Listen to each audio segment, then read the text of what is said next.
Open the council meeting. What date is it? 8th of June.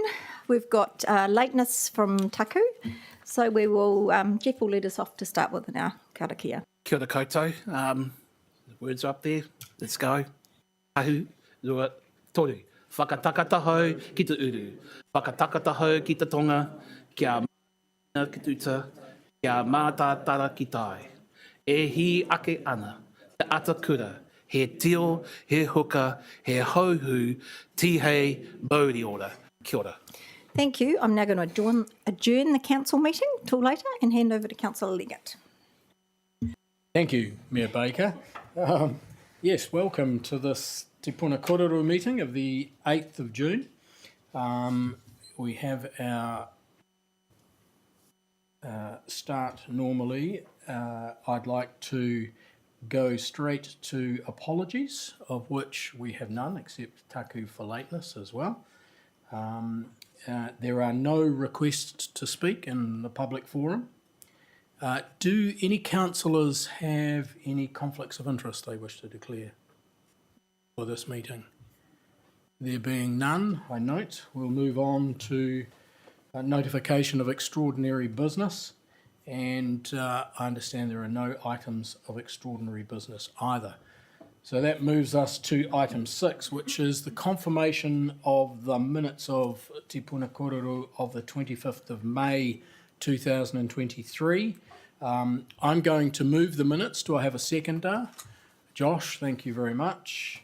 Are there any corrections to the minutes? No comments or corrections? If that's the case, I'm going to put the motion to the vote. All those in favour? Those against? Carried. Right, so that moves us to our single item of business today, which is the annual plan and deliberations report for our annual plan for 2023-2024.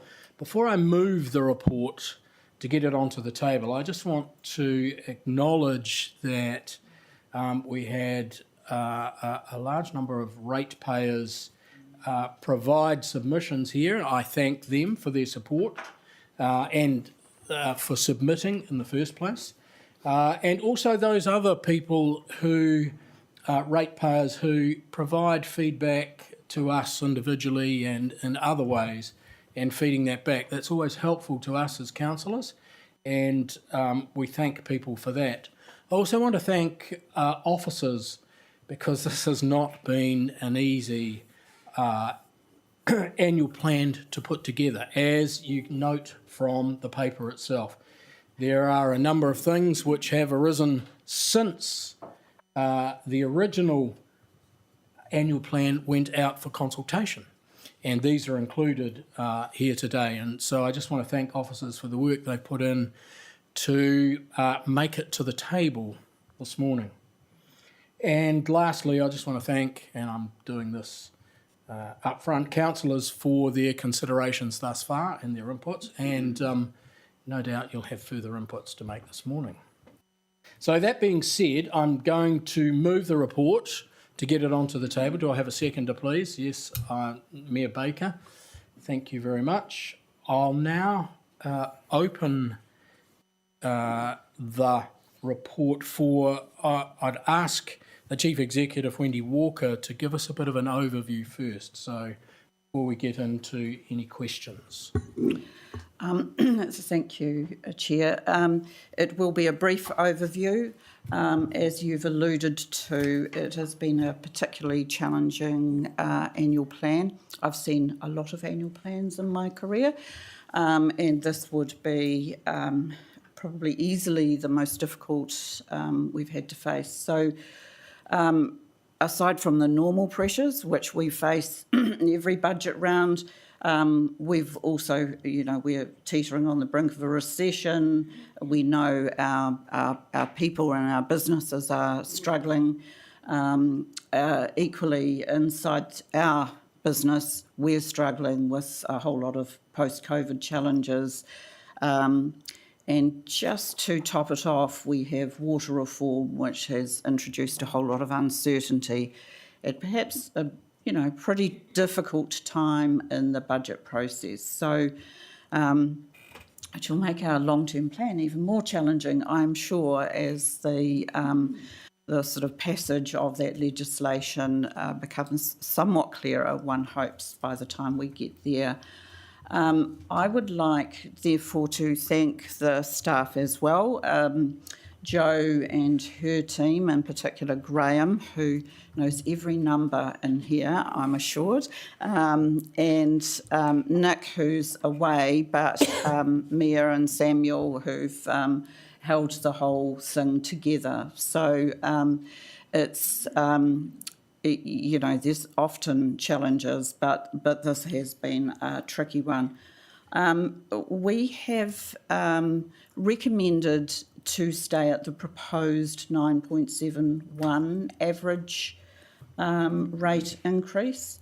And we've done that because although we got a lot of submissions and they made good points, all of them, they were not, the affordability issue was known to us when we went into this plan. So we had factored that thought in, which is why we are proposing to debt fund some of that increase for water. And we are, not resiling from our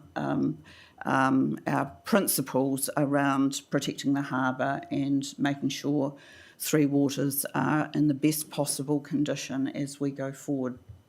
So that's why we've recommended at the proposal we went to the public with. As the Chair said, we have had a few challenges post the proposal going out. I don't propose to go into them. We have also chosen to take a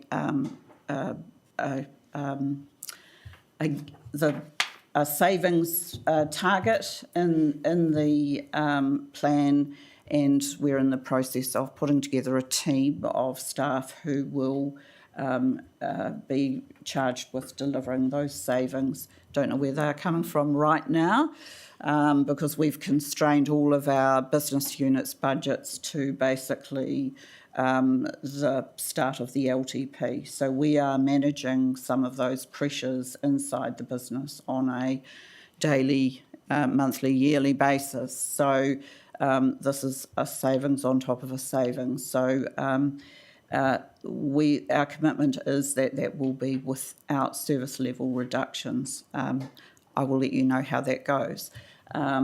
So I don't think there's anything else I wanted to say. If there are questions, the team is here and will be able to... I do just need to mention that we've tabled 2 corrected documents which are in diligence and are in front of you now. So that's just for the record. They were attached in the original document, but to prevent Councillor Duncan pointing out the corrections to us, we thought we'd retable the corrected version. That, Councillor Duncan. Thank you, Wendy. I think it would be best if maybe Jo and Graham came up to the table so that we can ask questions more easily, or they can be answered more easily.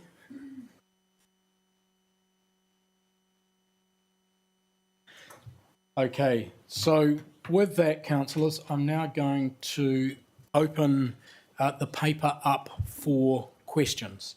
No, I think have I moved it? I can't even remember. I have, yes. I was too busy listening to Wendy. Okay, right. I'm now going to open for questions. Any questions, councillors? Right, first, so we've got Kathleen. Yeah, cool. Just wondering with the tabled item, what was the difference or the change to point out? 2 tabled items. Yep. Through the Chair, I can explain that. In terms of the CapEx budget, there was a typo in terms of the total wastewater number. It was 44 million. It should have been 54 million. So that was a typo, should have been. And on the other one, in terms of the rates, the last three columns in the average property change were blank. That was for industrial motels and shopping plazas. So I've added those into there just so that you can see the property changes on those for those rating groups as well. Is that clear? The shopping plaza one was blank. I didn't think that was blank. That they were blank. Those three In the original, Oh, we're the talking industrial, about, okay. not were blank. They were just missed out. And just while we're on the tabled item with the capex, the capex one, the capex plan, is anyone able to talk to us, please, around the moving, the economic development that's moving, the 3991 that's moving into 2024, 2025. Te Awarua or Porirua, similar 534 moving into that same timeframe, and also if someone could talk to the Onipoto, the Wanera to Onipoto and the Kenaparu programs. Just the ones that have moved into 2024, 2025, those budgets. Yeah. I can talk to the economic development one, which is city centre. It was, that budget was attached to link projects to Kenaparu.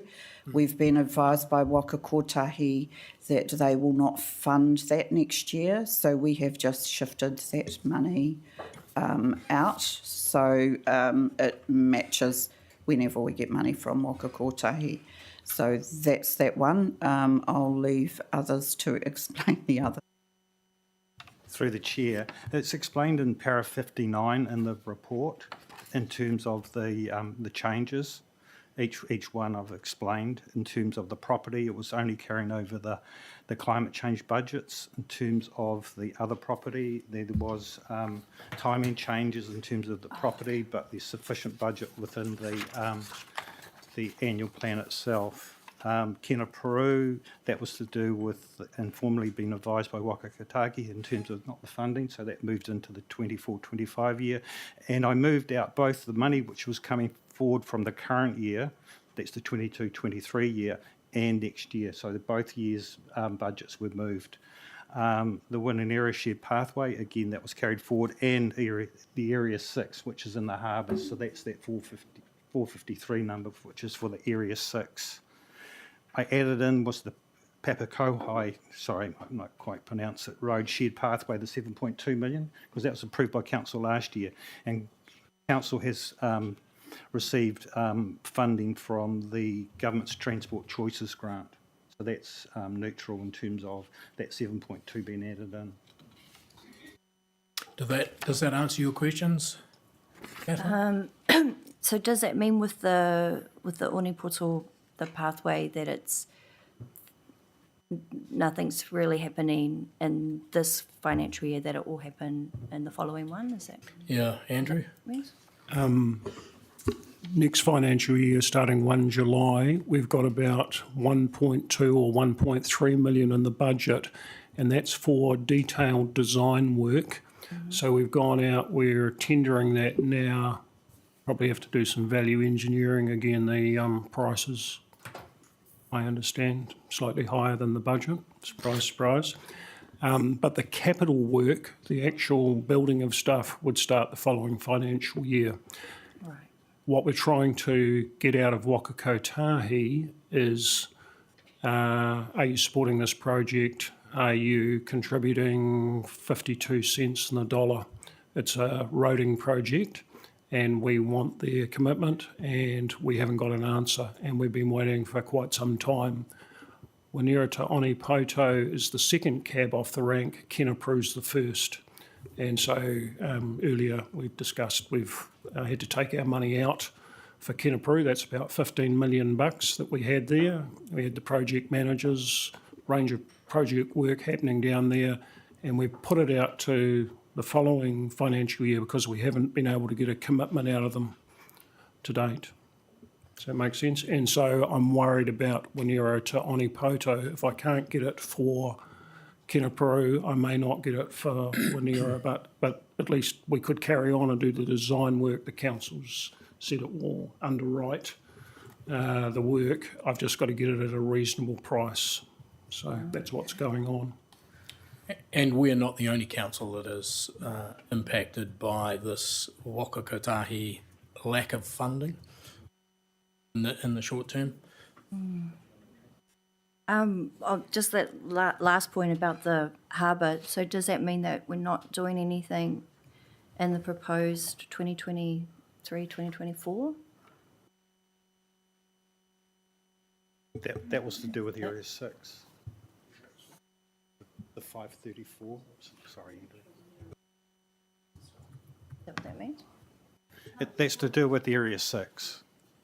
So that's in terms of timing to be done at the same time as the rest of the pathway. Area 6? Yeah, it's part of the harbour area. Kōrero. Right, cool. Yeah, that's all my questions for now. Thanks. Okay, thank you, Kathleen. Are there any other questions that we have from councillors?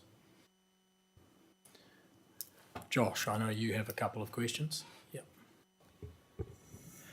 Thank you. I want to signal first that I do have an amendment that I'll be looking to bring, but I do have some questions that I would like to ask first, specifically in relation to the graphs on pages 52 and 53 of the report relating to debt serviceability. And I was wondering if we could just have someone speak to the difference between those two graphs. I understand they both show us exceeding our debt serviceability threshold at different times. And if we could just have an explanation around that. Thank you.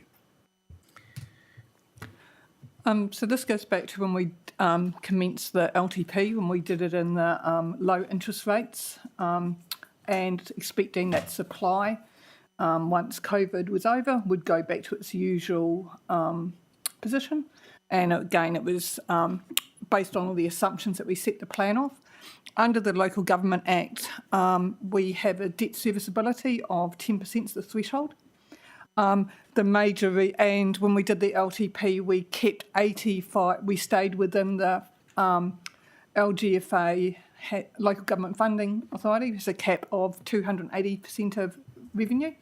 So our LTP was predominantly done on staying under the 280% of the funding on the basis that we kept headroom for a because we didn't fund resilience in the long-term plan.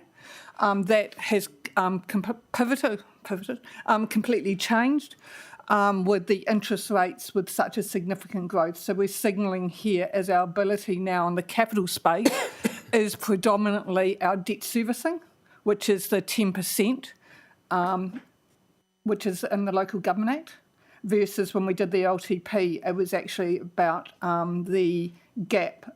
It was about the gap, the headroom for resilience.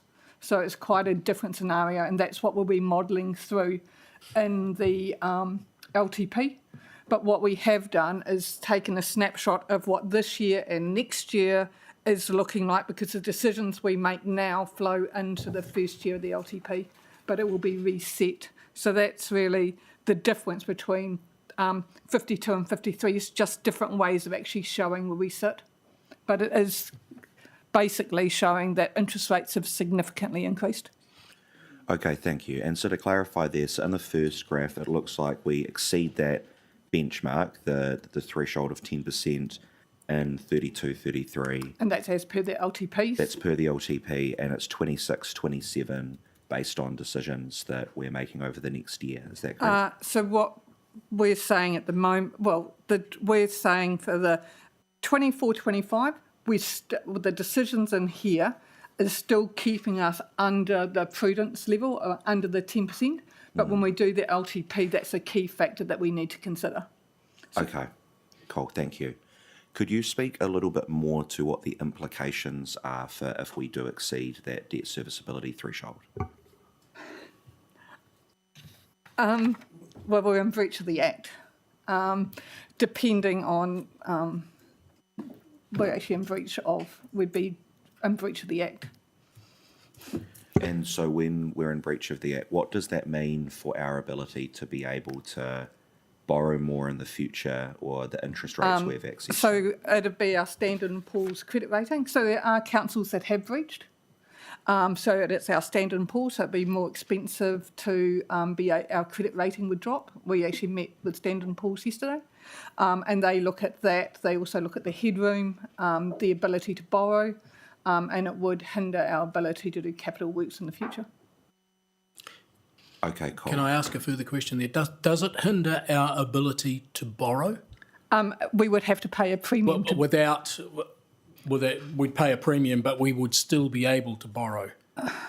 We would struggle to be able to get it through LGFA because we'd be in breach of the. So what's happened to other councils? Just out of interest. I'd need to come back and provide advice on this. Yep. Sorry, Josh. Carry on. Okay, cool. So, and I'm basically just trying to paint the picture to make sure that we fully understand what we're doing here. So we're already potentially on track because of the increase in interest rates to exceed the threshold anyway. But with taking on more debt, that's going to happen sooner, and that could result in what I'm concerned about is us hitting an interest rate spiral where we borrow so much that it becomes more expensive and we have to borrow more and at an even higher interest rate. Is that a correct understanding? So in this LTP, we're staying within this annual plan. We are staying within all our thresholds. So we're not. But what we're signalling is when we get into the LTP, that will be quite a major consideration. And we're also not certain what actually happens with the Three Waters reforms and how they actually flow into it. But this annual plan keeps us within all the thresholds. We're not breaching the Act or our governance or the prudence levels with local government funding authority. So we can continue to borrow within the threshold and we'd maintain our credit rating. Okay. So it doesn't impact this annual plan, but if we do borrow more, it will be harder to borrow more in the long-term plan next year and still stay within that threshold. We would have to look at our capital plan to ensure we've still got headroom, but we would have to look at our capital plan to consider what we can actually do in the future. Okay. That's all my questions. So I would like to put my amendment. I just see whether there are any other questions that councillors wish to make at the moment. Yeah. It's all hypothetical because the Three Waters is going to completely change the whole background, surely. That is true, although we do have a general election looming, so we have assumed Three Waters stays in. It's not the OAG advice at the moment. They say that we are not to budget for Three Waters in the long-term plan.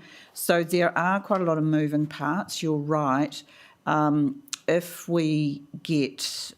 the current government gets their legislation through and they form a future government, presumably this will completely change in our long-term plan. So we'll have to factor those things in, but it looks increasingly likely that we will keep Three Waters for at least a year in our long-term plan as well. So yes, we've been conservative in our assessment here, but I think that's the right thing to do right now.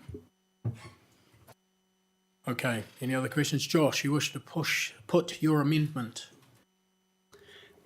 Yes, please. I would like to put my amendment. So my proposed amendment it seeks for us to adopt option 3 as was consulted on in our consultation process, and that would be that recommendation 10C is changed to read, agree to the additional 3.6 million to deliver the Wellington Water Limited program for 23-24, 100% funded through rates. And that recommendation 10D is changed to read, agree to an average rate increase of 11.8% to existing ratepayers for the financial year 23-24. So do people understand that amendment that's going forward? Do we have a seconder? Seconded by Councillor Hayward. I'll speak to the amendment. Okay, now Yes, you wish to speak to that amendment, Josh? Yeah, so there's a few things that I'd like to talk to here. So my starting point on this decision, I think, is probably a similar one to a lot of us, a lot of councillors from what I've heard so far, and that's that properly investing in our water is crucial. That's the starting point that I'm working from here. We know that underfunding will lead to leaks and more harbour pollution. To me, I see that as a lose-lose. More leaks, more harbour pollution, and more costs in the long run as we pay for those things later on as well. I think we've also received a pretty clear and consistent signal from residents across Porirua over an extended period of time that that is an active priority for our city, and we don't want to undo the good work that we did last term. So for that reason, I consider option 1 to be the worst option. That leaves us with options 2 and 3, whether we use debt and rates or rates alone. I view the competing considerations here as being, do we want to prioritise in the short term the cost of living impact? And that would be by borrowing more now in order to mitigate the rates increases that we have? Or do we avoid taking on more debt by funding those costs through rates alone? I want to acknowledge that I think the cost of living argument for looking at option 2 is a strong argument. Costs are rising for everyone right now. Our residents are struggling to keep up with inflation, and none of us want to put unnecessary burdens on any of our ratepayers, especially those on fixed incomes that struggle the most to be able to adapt when rates do go up with tight budgets. The problem, in my view, is that simply put, it would be irresponsible for PCC to take on further debt right now to pay for the costs that we are seeing for a number of reasons, and I'd like to work through those. First is we know that we already have relatively high levels of debt, and we are beginning to battle long term with our ability to service those based on what we can see in this report here, not in the next few years, but certainly within the next decade, certainly within the next couple of councils. The existing debt we have, I believe, was taken on for good reasons. Capital expenditure, investment in water, looking after the harbour. That was responsible. I stand by that. I think that was good debt for us to take on. However, interest rates have now gone up. The increase in interest rates means that we are really going to struggle with that serviceability. So taking on more debt now is going to be even more expensive. We have to pay it back at some point, and that cost is increasing more and more and more. My concern, added to that, is that the costs we are looking at here are not capital expenditure costs. They are operational expenditure costs. They are fixing leaks. And we know, as a general rule of thumb, that it is best practice to use debt for capital expenditure, not operational expenditure. The equivalent of doing that, which is the proposal we're seeing under option 2 here, it's the equivalent of using a credit card to pay for the groceries, to keep the lights on. We know that's not responsible. That's something we've actively avoided before because we know that it's not responsible. And we've avoided it when interest rates were low. And interest rates are high right now, which makes it even more irresponsible than when we would have looked at it in the past. Added to all of that, we have major costs on the horizon. We know they're coming at next year's LTP. In particular, I'm concerned about Council's ability to adequately respond on the climate projects that we know are coming, including adaptation and managed retreat. I think about the funding that we need for things like the plummet and flood response, and the fact that we want to be able to do what we said we were going to do there and the costs are going up, and the fact that that's only the first place that we are looking at. And we see a whole number of costs that are going to come up in a whole bunch of places across the city as well that we're going to want to respond to. And if we want to maintain enough headroom in our debt, if we want to be able to retain the ability to service that debt, we need to have a serious think about what is worth borrowing money for. In my view, we should be borrowing money for major capital expenditure for those costs we know are coming next year. And every extra cent that we borrow this year is making our own job in next year's LTP even harder, when it's already going to be arguably the most difficult LTP, certainly within the last few council terms. So all of this leads me to the view that it is simply not fiscally prudent or responsible to take on further debt to pay for the costs that we are currently facing. I want to acknowledge that option 3 will result in marginally higher rates in the short term. However, it will save ratepayers money in the long term. From a long-term cost of living perspective, even a medium-term cost of living perspective, the rates we're setting in next year's LTP, avoiding taking on that extra debt right now will save ratepayers money. Finally, looking at the numbers that we have, for the average ratepayer, the cost of this option would come out to roughly an extra $1.50 every week compared to the option that's been proposed for option 2. I think 9.71 to 11.8 sounds much bigger and scarier than an extra $1.50 a week. Now, no one wants to put on that extra cost if we can avoid it, but for my mind, for $1.50, we can keep our debt levels under control, avoid the risk of that debt spiral, and make sure that we're not borrowing money just to keep the lights on. I believe that that would be the most responsible and prudent course of action for the long-term benefit of our city. So that's why I'm moving this amendment, and I would strongly encourage all of you to consider giving your support to it as well. Thank you. Thank you, Josh. Do we have any other speakers for this amendment, or who want to make some comment on this amendment? Surely, councillors. Yeah, you can ask a question as well. Yeah, of course, that's included. Okay, so Kylie and then Izzy. Thanks. I just want to get Officer, what do you call it? Sorry. Comment, thank you. On the comment, will save ratepayers money. I mean, and whether or not that statement is actually, we can actually say that. And is the $1.50 on average per week correct? Is that correct? Sorry.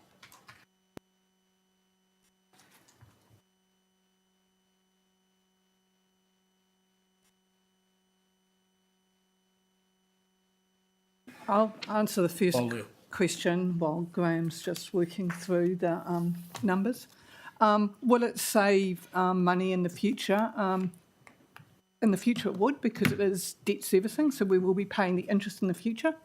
So it does, whatever we borrow today, we'll be paying interest on in the next budgets, and Graham is doing the calculations as we speak, and he's got his calculator out.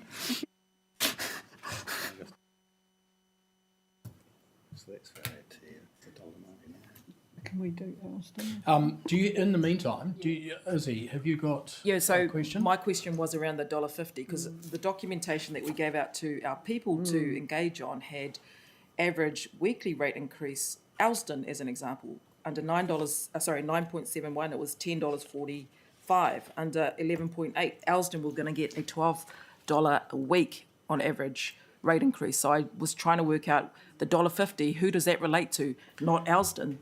Yeah, and sorry, just to clarify on that's the difference between options 2 and 3, as opposed to the overall increase. And it's rough. It's different from place to place. Some it gets closer to $2, some it's a little bit lower, but that's a rough average. Right. So the average cost is $1.81 a week, and in Elston it's $1.57, and Aotea is $1.99. Okay, so can we just clarify then? It is the difference between 9.71% and 11%. Yes. So in actual fact, our ratepayers aren't going to be looking at a dollar difference or $1.50 difference. They're going to look at the whole amount, not just. Okay, thanks. Yeah. And if you put it that way, Josh, I mean, why don't we add another 2% and it'll only be $3? It's like, and we'll be better off as well. So I think when you start to bring in figures like that and make the point, I absolutely agree with you in terms of looking forward. We don't want to take on debt that we can avoid. However, we're only talking about $1.8 million here. We're not talking about $180 million or even $18 million. So what we have done here, I believe, councillors, is strike a balance. We absolutely, I have empathy with your position, but we're here to strike a balance. And our ratepayers have talked about affordability as the key issue.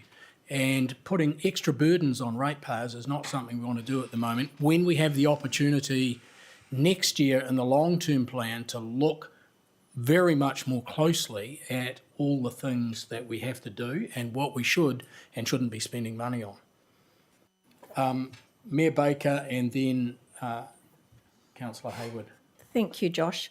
I'm sticking, my view is I want to stick with my 9.71. I think the 9.71 is a struggle for a lot of our people. I've tried hard to look at the 7. I just can't do that. Our harbour is one of our top priorities, as everybody knows around this table. We had 293 people in, and a lot of those people didn't want it to rise. A lot of them were rural ratepayers, and they are going to have a lesser impact because they're not going to pay the huge water impact. I mean, they're at 1.29 or 1.36 for the extra 30% of the water, but they are still going to get hit really hard. And obviously, next year we will have to make changes around the long-term plan.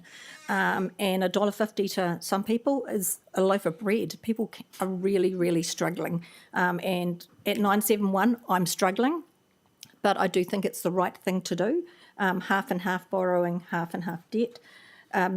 So from that point of view, I'm going to stick with the 9.71. So I'm sorry, I can't support your one. I understand why you want to do it, and I agree we've got Plummerton and all the climate change to come next year as well. Completely support all the things going forward, but this is just, for me, for their annual plan, 9.71. Councillor Hayward. Kia ora, mātua hia mana, me he kai karuhia katoa. Just to reinforce the point, to thank the officers and for those who submitted, the 293 submitters in regards to this process.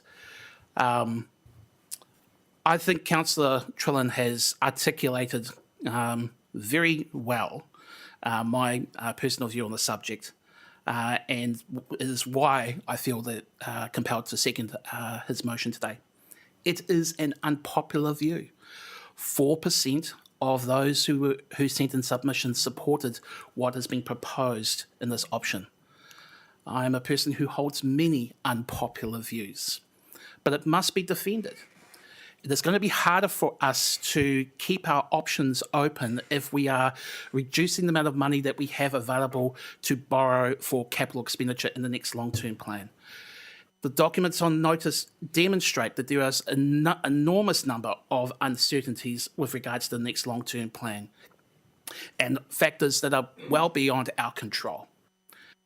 I think it would also be very difficult for those who like to talk about our ability to be fiscally responsible to see that the balanced budget requirements would be a goal even further and further away because we are borrowing to meet the costs of operational expenditure. I, like others have said, cannot support the status quo in terms of the current rating level. It has to be increased to meet our expectations around fixing the leaks across the city and to meet the cost of bulk water. That is important. So I'm not in favour of changing to option 1. But I do think that if we proceed ahead with what is being proposed and do not accept this amendment, we are extremely curtailing our options, in my view, for the long-term plan. And I think that will mean that rather than paying now, the ratepayers will have to pay more later. Kia ora. Thank you, Councillor Hayward. Are there any other questions or comments on this amendment? Yes, Councillor Ngalo. Thank you, Mr. Chair. Pretty anxious about all of this, to be honest. We're literally making a decision, which I feel is a lose-lose for everybody anyway. I have sat here and listened to Josh and commend him for the effort that he's gone into for foreshadowing the amendment. I've weighed up my decision based on, I guess, what people have been asking of me, whether it be the minority or not. I've weighed up the submitters and how they've voted as well, or what they've recommended as well. and I've weighed up all the other things that we've been given. When I think about the decision we have to make today, when we implemented paid parking, that one of the selling points was going to be, or going to give a rates reduction, and we're not going to see that now. When I think about the people who have put in submissions or made time out of their busy lives to speak to something so important, they've done that as well.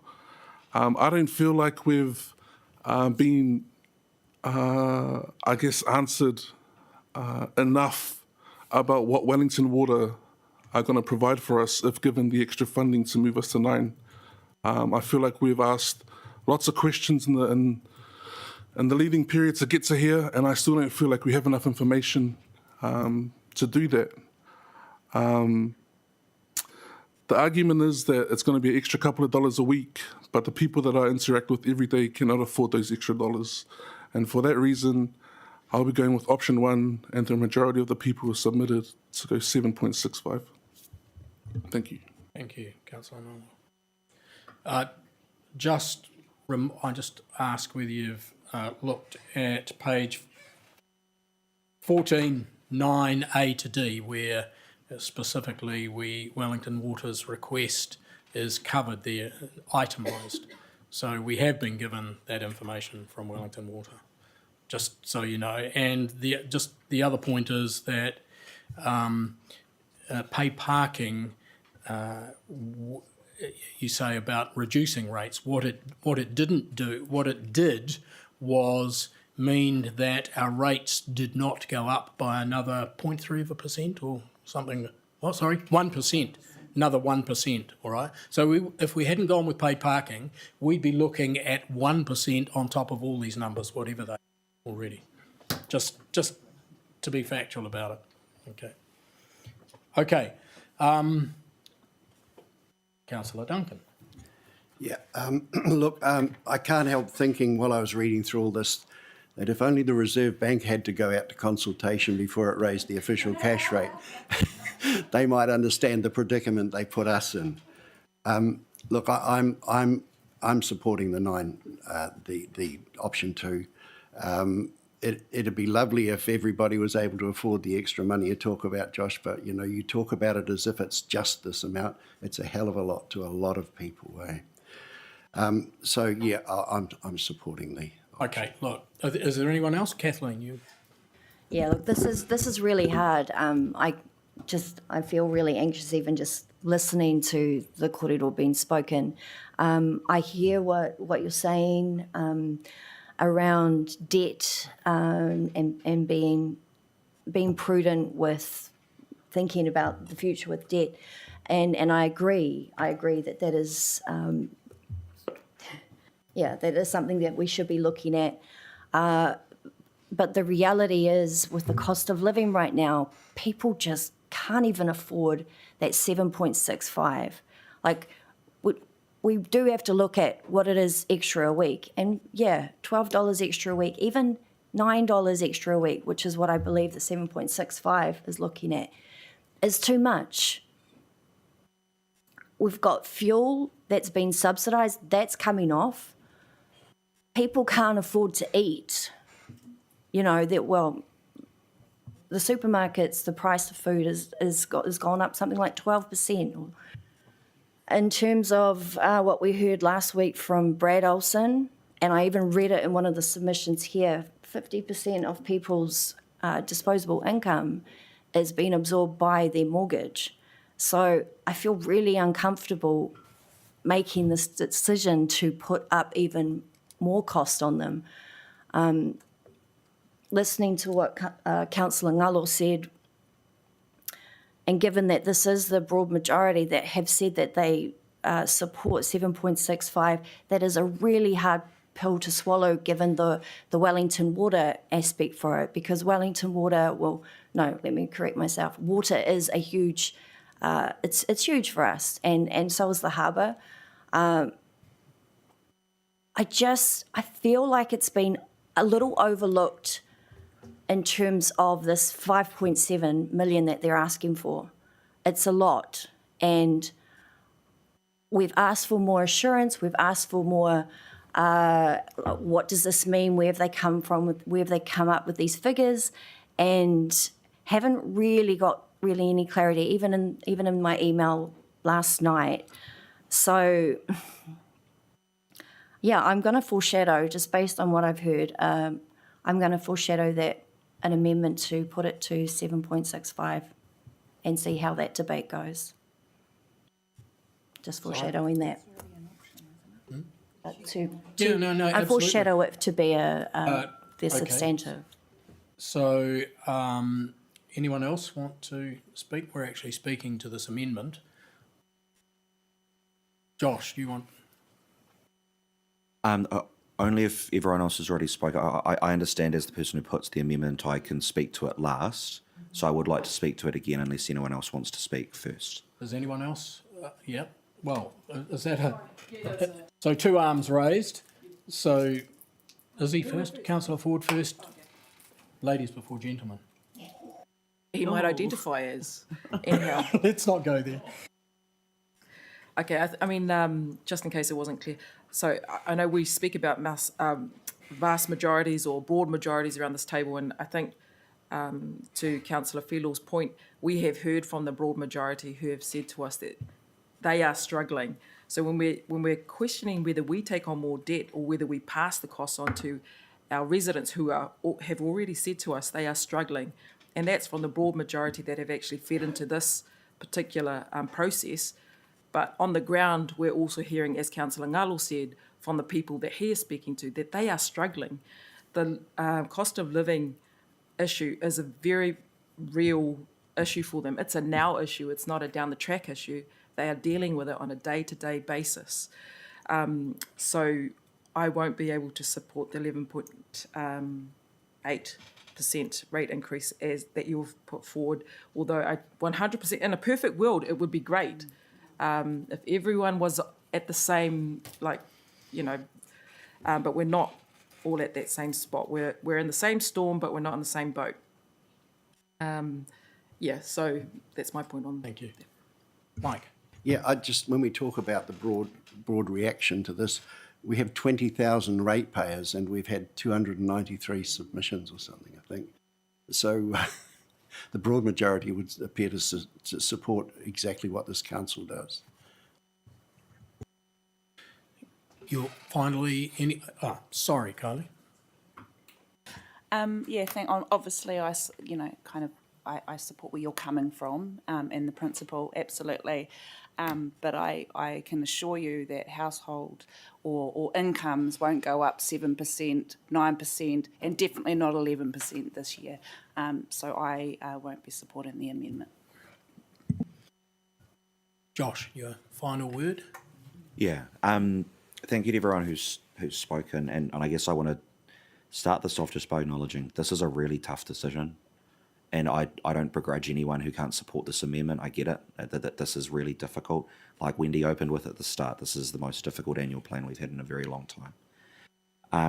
I guess just the comments I would like to make to end on this is just to note the fact that one of the things I was really proud of over our previous council term was that we really began to turn the ship around, and what I saw is decades of underinvestment.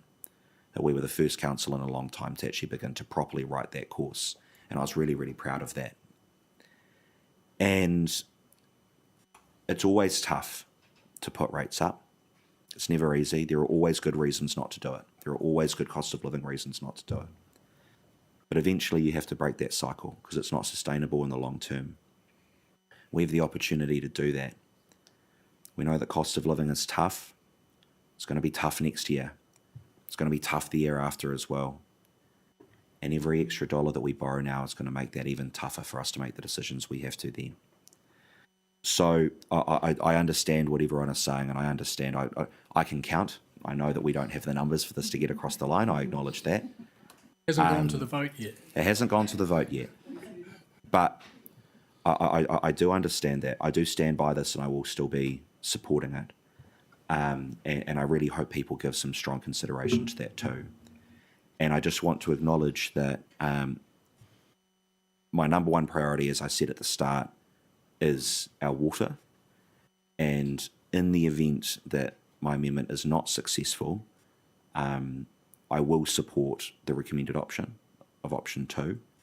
But I want to go on record as saying that I'm not happy about it. I don't think that it's the responsible thing to do, but I think it would be even more irresponsible for us to not meet our obligations on water and to look after our harbour, and that'll be my number one priority. So, yeah, that's everything from me. Thank you. Thank you, Josh.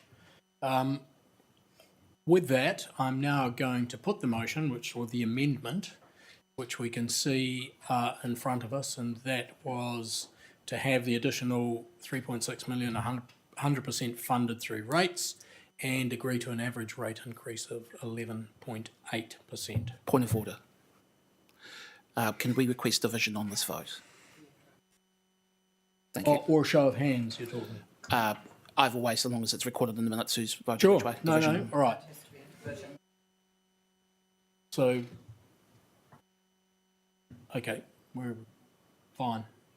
So all those in favour, raise their hands. Sorry? Sorry? Yeah, so Yep. Councillor Hayward, Councillor Tribben are in favour, nobody else? Right. All those against, raise your hands.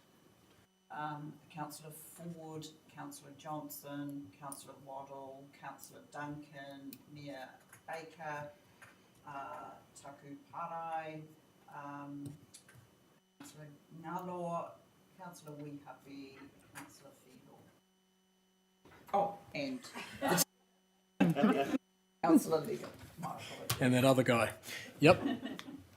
All right. I'll declare that the motion is carried. Sorry, lost. Sorry. Sorry, Josh. Sorry to excite you. I was thinking ahead. Sorry. I'll declare the motion lost. 2 votes to 10 against. 2 votes for, 10 against. Right, councillors. So,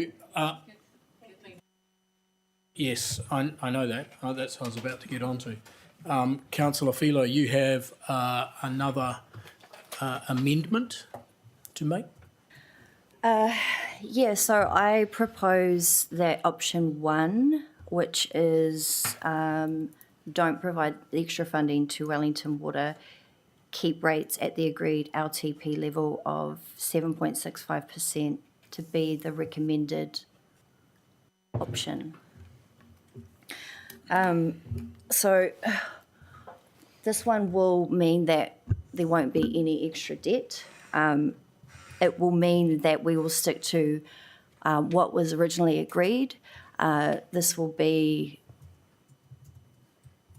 is what majority, while I understand it's 200 out of the 20,000 residents. Sorry, Chair, point of order. Has this been seconded? Oh, sorry. No, it hasn't. Good point. Sorry. Do we have a seconder for the motion to go with option 1? Yep, Councillor Nalo. Right. Thank you. Josh. Right, carry on. Yes. Sorry. Yeah. So my reasons behind this is definitely the cost of living crisis that's going on right now.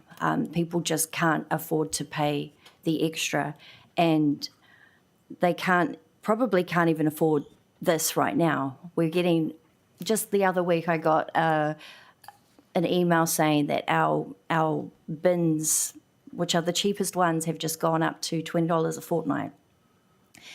Costs are going up everywhere. We all know this. People can't afford loads of things and are making cutbacks. And that's what I heard a lot in the submissions was requests for us to not just on-pass the price increases, but to look at other options. And that's probably a bit late in the piece now. But in terms of Wellington Water, 5.7 million is a lot of money. It's a lot of money for extra funding on top of whatever else we already agreed to fund them. And they haven't come to us to explain why or what's behind the reasons for this. And or they haven't come to give us any kind of certainty. And that was really clear through a lot of the submissions that we read. There was so many that said no, and so many that said, where's the accountability to them? What's this money for? There's not a lot of assurance that the money will even be helping or be going towards, or that they're getting value for money, really is what I'm trying to say. A year ago, they said they didn't have capacity to Wellington City Council. I was in the room when they said that. And then, a few months later, they're looking for funding for capacity. So I can only assume, given that they haven't spoken to us, that that's because they have a huge cost now of subcontractors. And in my mind, I believe that, yes, that does cost more when you have to subcontract out, but that price should probably be factored into their budget, not being passed on to our residents who quite frankly can't afford it. I'm proposing that we do give them extra funding in terms of the government funding that we have, so still give them the 2.1 million, but I'm not comfortable with the 3.6 coming out of our residents' pockets at a time when they can't even afford the basics. But I'm going to ask the Chief Executive to comment on some of the things that you've said in there. Well, can we just go, aren't we going to debate first? No, Isn't that point of order? Well, I just want to clarify one thing. just wants to clarify. So the increase to Wellington Water is for their own escalating costs. If we don't fund that, and this was a debate at the when we initially considered the proposal, there will be a reduction in service level. So that is the price for retaining our service level. We don't get more. We're not asking them to increase their capacity. We're asking them to continue the service level that we have right now. And I think you will have seen the Chief Executive at Wellington Water's email on Friday showed that we, along with Hutt City, Porirua and Hutt City, we're bending that curve on the leaks, whereas Wellington City and Upper Hutt and South Wairarapa are all having a bigger backlog of leaks. So the funding that we have committed through the government funding has achieved that. And that's not available to us on an ongoing basis. So we get some funding, but without the increase, that service level will reduce. So it's not for increased capacity. I just wanted to make that clear. Yeah, no, I was aware it wasn't increased capacity. And I think that's probably what a lot of people find hard to swallow, is that they're spending more and not getting more for what they're spending. I think this is a really hard time right now in New Zealand, and I think this is the buffer that our people need, and that when our TP comes, we can relook at that. But right now, things are just so hard. I don't think that I don't feel comfortable putting it up to those other options, and yeah, I think there's other ways that we could look at this in terms of still giving them the 2.1 million from the government funding that they're getting, and reviewing every month to see that what would we actually get in our money for? What are they spending it on? Yeah. We do review the spend every month. Yep. We do that already. So their CapEx program, they struggle to deliver that because of various reasons, supply chain, etc. But their OPEX budget, they don't struggle to deliver that. So Andrew meets with them every month I meet with them, their chief executive, on a quarterly basis. They do, as we outlined in the questions you asked last night, yesterday, the day before, whenever, we do have quite a strict regime of reporting. So I wouldn't like anyone to go away thinking that we don't hold them to account. We do hold them to account. Okay, well, just when I was asking for more clarity and more like, what are we getting our money for? Every time I asked that, or Councillor Ngalo asked that, it was always very broad and very, there wasn't anything substantive that we were shown. So that's where I'm coming from now. And I noticed that you put, in terms of the latest log, in terms of leaks, 274, and I believe there was 10, maybe that was wastewater.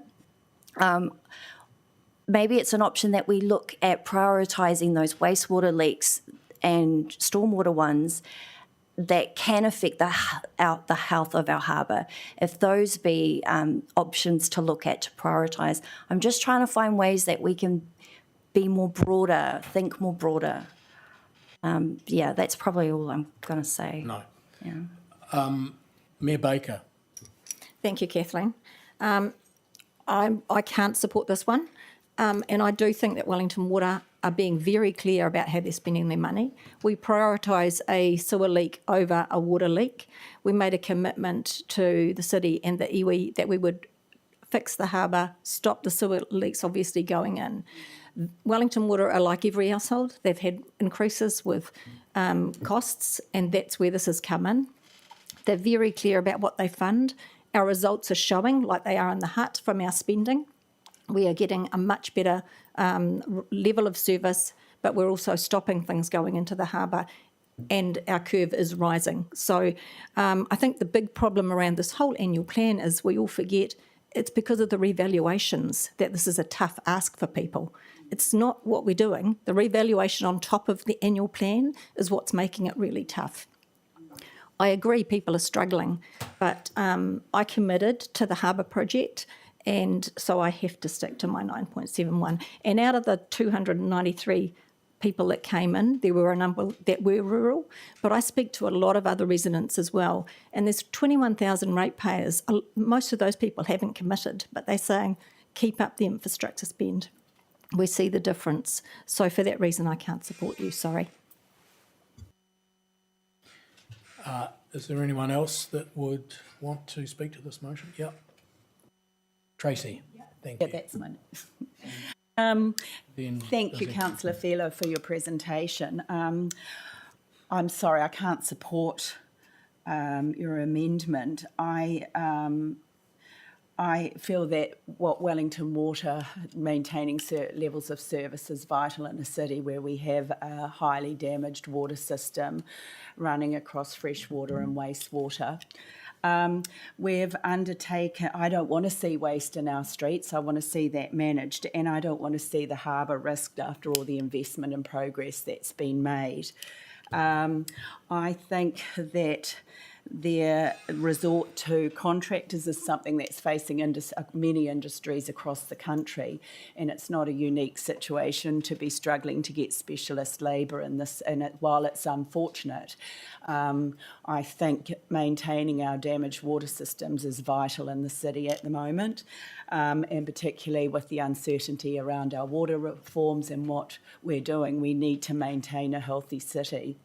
So thanks, Kathleen. It's been interesting listening to your points, and I accept also the difficulties in affordability for many city people in the city, but I also think safety is essential here. So thank you. Thank you, Tracy. Yes, Izzy. Thank you, Chair. I mean, I don't know, in a perfect world, we wouldn't have an ageing infrastructure that had underinvestment, but also, if councils had cost pressures, we'd find the costs within, or the savings within our own, within the council, to try and not pass that on to our people. Like, I mean, I know we've mentioned it, it's been mentioned around the table, we've heard from a group that engaged in the process, but we've also heard from people on a daily who might not have formally engaged in this, process. But they were a diverse group. They were vulnerable groups, from those who pay 50% of their mortgage to service their from their income to service their mortgage, to our elderly who have set incomes, who are asset rich but cash poor, who simply can't pay extra for a service that we think is they're just going to provide the same service. So we're asking them to pay more, but they're just going to get the same service, which I think Councillor Ngaro alluded to. I think the vast majority have indicated that the preferred option is 7.65, and obviously we get to see a few more things that go behind the scenes. I'm in support of your amendment. Is it amendment? A foreshadowed amendment. Not long ago, we were implementing a living wage, and the arguments were around quality of living. Now we're asking those same people to put the quality of living on the back burner so that they can fund a service that is just going to provide the same service or pay more from it. So I couldn't in good faith vote in favour of a rate increase, especially for the people in my neck of the woods who are the most vulnerable, who are going to be impacted the most with a rate increase of 9.71. Thanks. Any other councillors wish to speak? Yes, Jeff.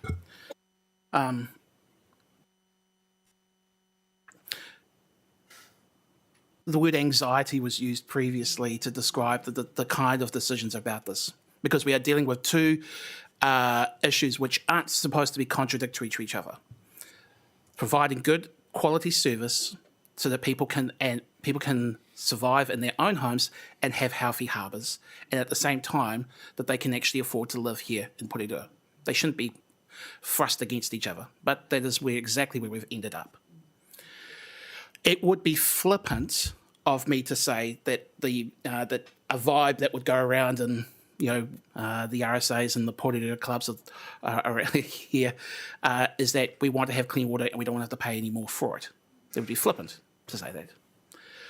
However, I reflect on one specific incident which kind of brings me to where I'm going to vote on this. Champion Street, Cheshire Street, Cornwall Street, Dorset Street, McKillop Street, York Street. 1,000 households who had a disruption of service because of a burst pressure valve. The work was done by Wellington Water. That's not CapEx, that's OpEx. That's responding to a leak. Now, it was pretty high priority because there's a whole heap of houses and they all need to have water going to their properties. We pay to make sure that they've got the ability to operate to do that work.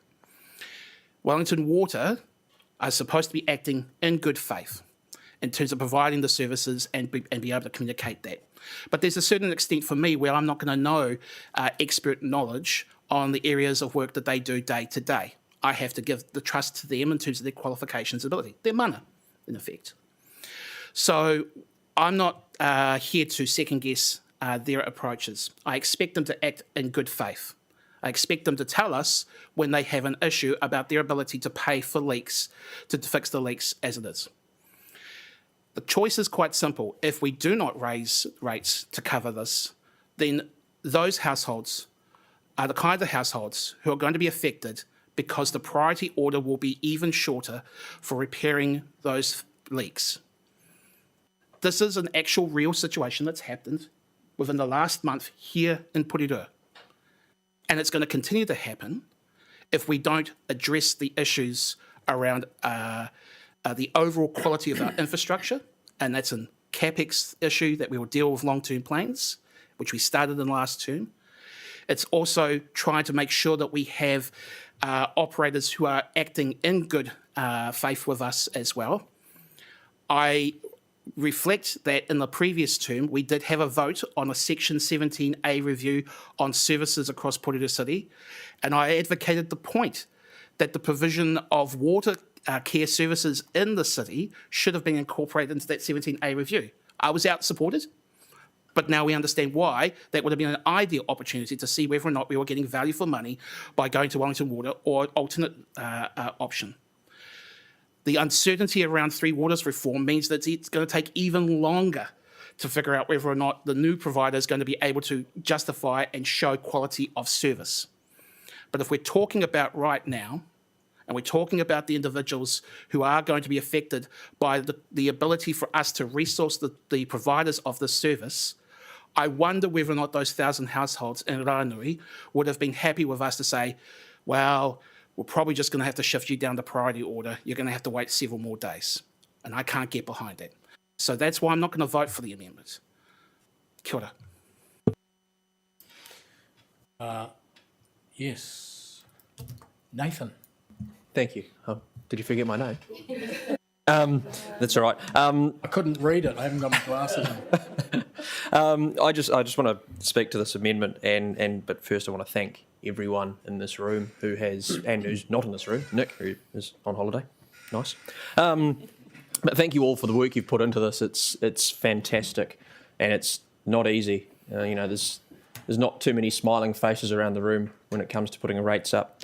And I also want to thank Wellington Water for what they do and what they have done and what they will continue to do for our city in protecting the water assets, our harbour, and making sure that people can flush the toilet and it goes to where it needs to go and they can drink water and it's healthy and clean. But ideally, I'd love to support a 7.65% rate increase if we could maintain the funding for Wellington Water internally. But that's just not possible with the time frame we have. That's where we're going to have to look for it in the long-term plan. Next year's long-term plan is going to be a killer. And we need to be brave and bold and, yeah, beautiful. That's the one. Bold and, yeah, good. But if we were to go with 7.65 today on the information we have, we would be throwing away the hard work that we've done to invest in the water assets. And not only will the water assets, if we were not to continue our investment in the water assets with Wellington Water, we would not only see damage to the water, but we would see damage to the roads and our reserves and our green spaces. And that's just something we can't deal with as a city. We talked about in our early workshops around this, during the long-term plan, which we forecasted for inflation at 1.5%, thereabouts. Inflation at the beginning of the year was at 7.7% or 7.1% at its highest. Correct me if I'm wrong. But that is a huge jump from what we'd forecasted. And these are the circumstances we're dealing with at the moment. There's never any good circumstances around a rates increase or economic pressure, but they're the circumstances you have to deal with in the moment. And I think it would be irresponsible for us to throw away all that hard work around our waterways and our water infrastructure. So I'm sorry, Kathleen, I will not be supporting this amendment. Thank you. Kylie. Thank you. I think from the beginning of our discussions, I was very clear in which way I was going. However, I had to put sometimes the emotive issues aside to what we as a council, are aiming to do for the entire city. We made a commitment to protect our environment, not just with our residents, but with Ngāti Toa as mana whenua. If we go backwards and not provide extra funding for water, whether that be wastewater, drinking water and or stormwater, I feel like we are in breach of our obligations as a council. So I just don't want to see a drop in services. I understand the cost of inflation, everything is going up. As Councillor Ngalo said, it is a lose-lose situation. But if we think bigger picture, we've got to think as a council, what are our priorities? And I would like to think that in the future, Three Waters would be helpful to us, but I understand the CEO is saying that we can't really put that in the mix right now. So for those reasons, I won't be supporting your amendment. Thank you, Kylie. Taku.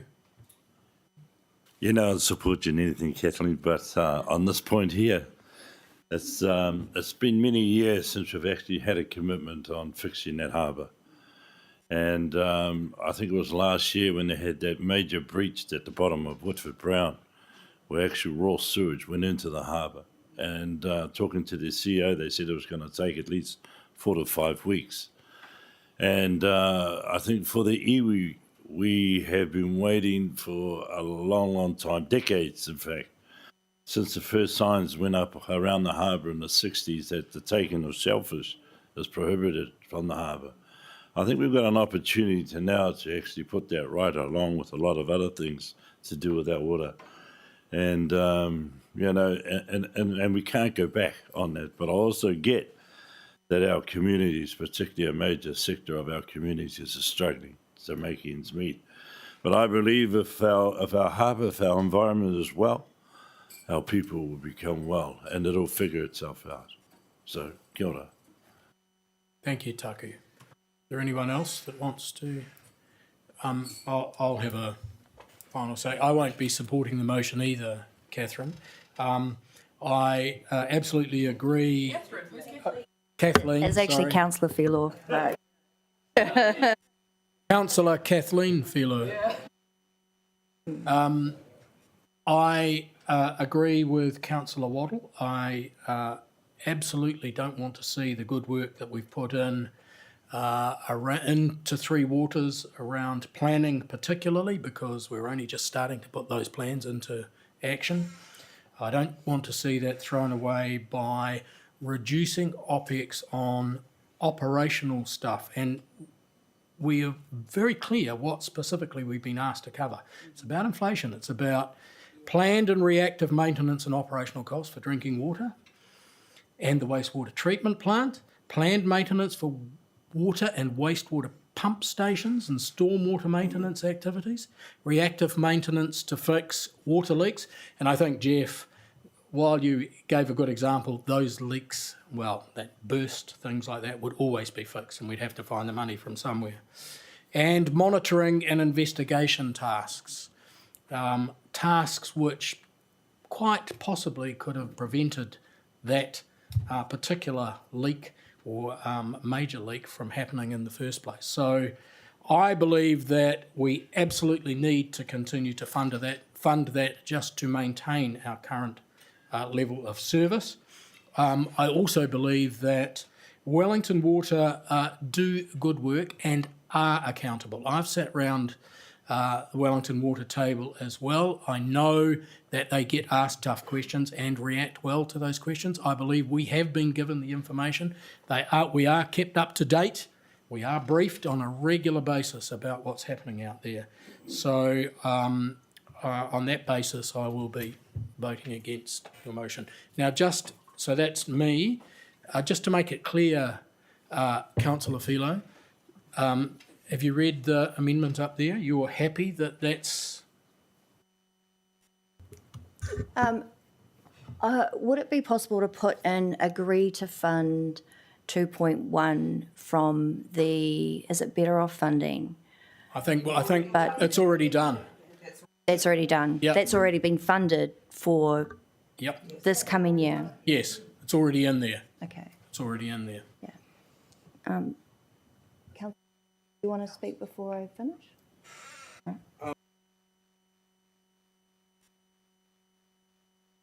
Okay. Yeah. So I think I've already said what I feel about this. Just for people to know that I have weighed up the options and I've come to the conclusion that I think is the best based on what people have told me. It's not a decision I've just made willy-nilly and decided to go the cheapest route. It's a decision based on what people have told me. To echo what Councillor Ford said, the decisions that we're making today is for the now, which to the people who interact with me is the most important, is the now. They're the ones who are struggling right now. I will be supporting Kathleen, Councillor Philo. Sorry, I don't want to get a growling from her. It's a hard, we've been given hard options to make choices from. So I'll be supporting Kathleen, Councillor Philo. Thank you. Okay, if there's nobody else, Do you want a division or do you want? I'll just finish my last few. Just responding. Yeah, thanks to everyone for, everything you've said. I agree with all of you as well. I mean, I want our harbour to stay healthy, and that's why I said, can we focus on making that a priority in terms of the wastewater pipes? So I want to make that really clear that I would want that to be a priority, and I would want that to be focused in that direction. In terms of the leaks, my understanding from correspondence I got from our CEO was that our operation budget encompasses everything that Councillor Leggett said before, but that the majority of what would be missed, I guess, would be the minor leaks. That would be what would be coming, what would be missed off if we didn't fund that extra. So it wasn't necessarily big, huge leaks or emergency ones or wastewater ones to the harbour, but more minor ones, which I agree is good to keep on top of. However, just in terms of right now, I'm saying, and right now with this crisis of this cost of living for people, that's really where I'm coming from. I'm trying to find a balance between keeping our harbour healthy for this year, seeing if we can keep the costs down for everybody so that there isn't such a huge struggle out there. There is a struggle, but trying to lessen it somewhat because we have that power. So yeah, I guess that's where I'll finish it. It's none of these options are easy. It is extremely hard to pick. It is a lose-lose, and I'm just trying to make the best out of a bad situation, I guess. So yeah, I'll leave it with that. Thank you, Councillor Pilo. I'm now going to put the amendment and. Sorry? Yeah, I just wanted to make it clear what we're going to do. Yeah, we can have a division. So the amendment is not to fund the additional 3.6 million and to agree to an average rate increase of 7.65%, which is our option 1 that went out. All right, so I hear a division has been asked for. So all those in favour of the motion, please raise your hands. Councillor Wheelock, Councillor Ngalo, Councillor Ford. Thank you. Those against the motion? Councillor Johnson, Councillor Hayward, Councillor Waddle, Councillor Duncan, Mayor Baker, Takuparai, Councillor Trelin, Councillor Weehapi. And sorry, and Councillor Leggett. Apologies. Okay, so I declare the motion lost, 9 votes to 3. 9 votes. Thank you. So what we will do now is revert to the substantive motion, which is already on the table, and you can see the recommendations that are before you, and that specifically is around option 2. So I will now... Point of order. Sorry? Point of order. I'm seeking to vote against one section of the recommendations regarding the non-regulatory fees component.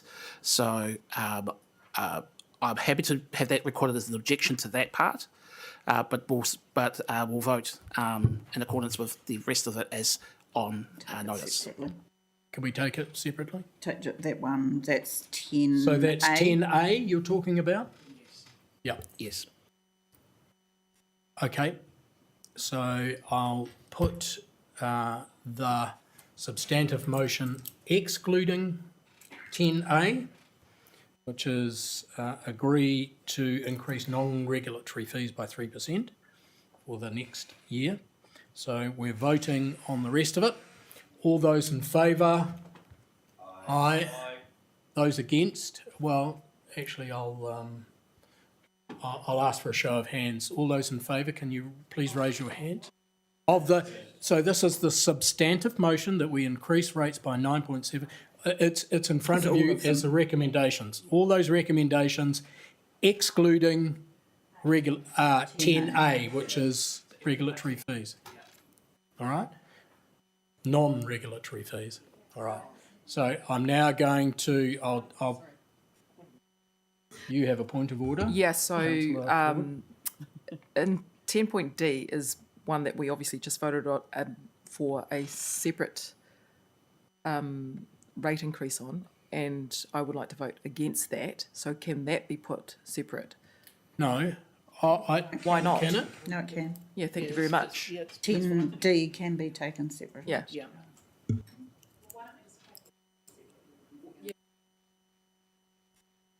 All right. Do 1 to 9 and then. All right. Okay. I'm now going to move recommendations 1 to 9 for a start.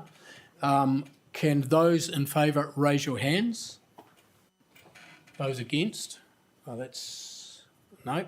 I declare 1 to 9 carried. We'll now move to the key proposals. 10. I'll go for 10A, which is agree to increase non-regulatory fees by 3% for the next year, 23-24. All those in favour, can they please raise their hands? Majority. Those against, raise your hands. I declare that carried, unless do you want your votes recorded? Please. The two, Councillor Weehapi and Councillor Hayward. I'm now going to put 10B, which is we agree to increase regulatory fees by 8% for the 23-24 financial year, excluding the fees related to animal control, which we will be discussing at the next meeting, which will be a full council meeting. So putting 10B, all those in favour, please raise your hands. Those against, carried. I'll now put 10C, which is agree to the additional 3.6 million for Wellington Water for their OPEX program for 23-24, 50% funded through debt and 50% funded through rates. I'll put that. All those in favour, raise your hands. Those against? Right, you want to be recorded? Yep, the three, you've got those, okay. I declare that carried. And then the final one, a key proposal, which goes with the rest of them, is agree to an average rate increase of 9.71% to existing ratepayers for the financial year 23-24. All those in favour, please raise your hands. Those against? You wish to be recorded, I assume, as well, the three that are against. I declare that carried as well. Yeah, there's 3 more. Yep. You can probably maybe take them together. But. Yeah, I'll go for the financials, which is E, F and G, which I won't read because they're up there now. All those in favour, please raise their hands. Those against? Carried. Declare that carried. All right, everyone. So that brings us to the end of our meeting, and I'll declare that closed at 9:58. We'll now have a short break. We'll have a short break. Well, if anyone, or would you like to carry on? Carry on. Okay, do you want to swap seats? We'll now move into the next part of the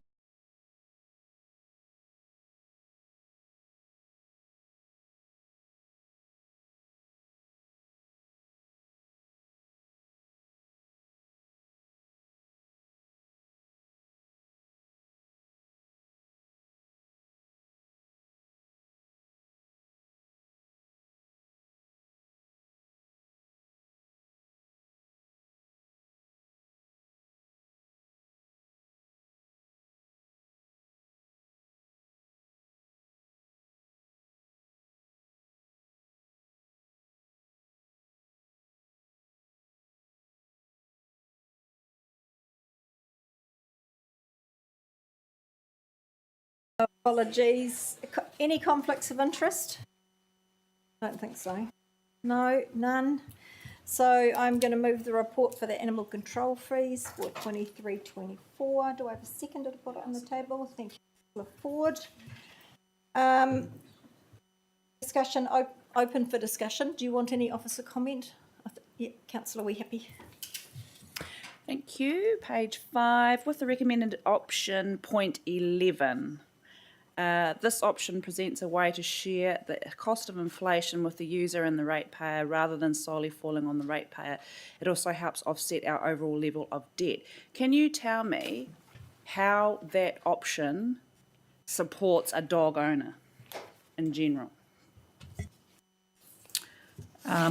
I can say that it keeps existing levels of service. So, like all our other services, dog control is subject to inflationary pressures. So, the benefits that accrue to dog owners and non-dog owners. So, dog control is designed for both parts of our community, not just dog owners. It's designed to control dogs for the general population. So this is just a general increase that we are funding through this. This is just inflationary pressures that we are facing as an organisation. So this increase would support the current levels of service. Would there, for an increase in levels of services, would that be a long-term plan discussion? That's right.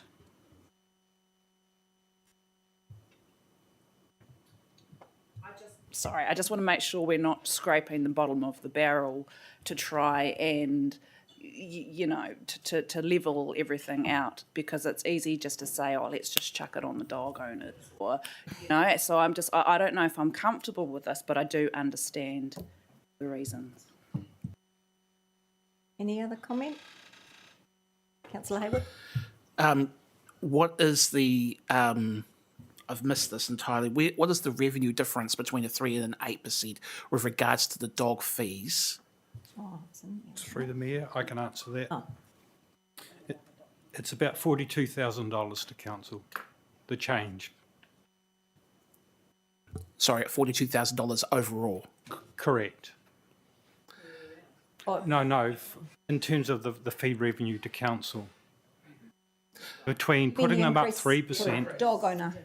for putting them up the 8%. So So- the 5% differential would cost council about $42,000. Okay.